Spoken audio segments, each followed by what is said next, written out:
Biz aynan muvaffaqiyatga erishgan insonlarni muvaffaqiyatga erishish prinsiplari haqida gapirib o'tamiz. Bu nima uchun kerak?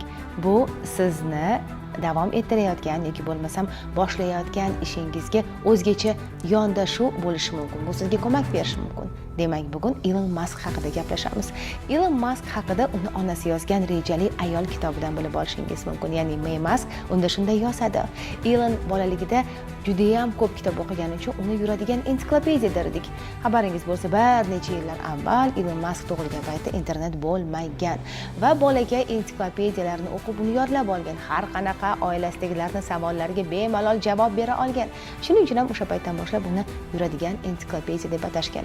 Demak, Ilon Maskning muvaffaqiyatga erishishdagi eng birinchi prinsipi, eng birinchi amalga oshiradigan ishi doimiy ravishda o'qib izlanish, doimiy ravishda kitob mutolaa qilish va aynan mana shu mutolaa qilgan ma'lumotlarni yodlab olish, uni amaliyotga qo'llashdan iboratdir. Va Ilon Mask har doim uzoq vaqtli rejalarni yoki bo'lmasam kengroq rejalarni olgan. Bugungi kun bilan cheklanib qolmasdan u aynan insoniyatga yordam beradigan qandaydir maqsadlarni ko'zlagan. Bu uni Marsga ko'chib o'tish loyihasida ham o'z ifodasini topadi. Ya'ni kelajakda insonlarni Marsga ko'chirib o'tkazish.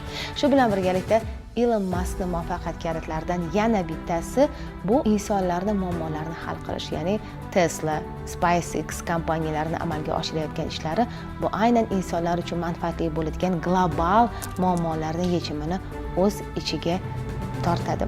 Ilon Maskni sobiq turmush o'rtog'ining fikricha, uni aytishiga qaraganda Ilon Mask har doim haftasiga 100 soatdan ishlagan. U har doim o'z ustida ishlagan va muvaffaqiyatning asosiy kalitlaridan biri tinimsiz o'z ustida ishlash va tinimsiz bir ishni amalga oshiraverishdan to'xtamaslik, davomiylik bunda juda ham muhim o'rin tutadi. Siz muvaffaqiyatga erishishda yana nimalarni muhim deb bilasiz? Aynan ijtimoiy tarmoqlar orqali mana shu savolimizga ham javob berib o'tishingiz mumkin bo'ladi.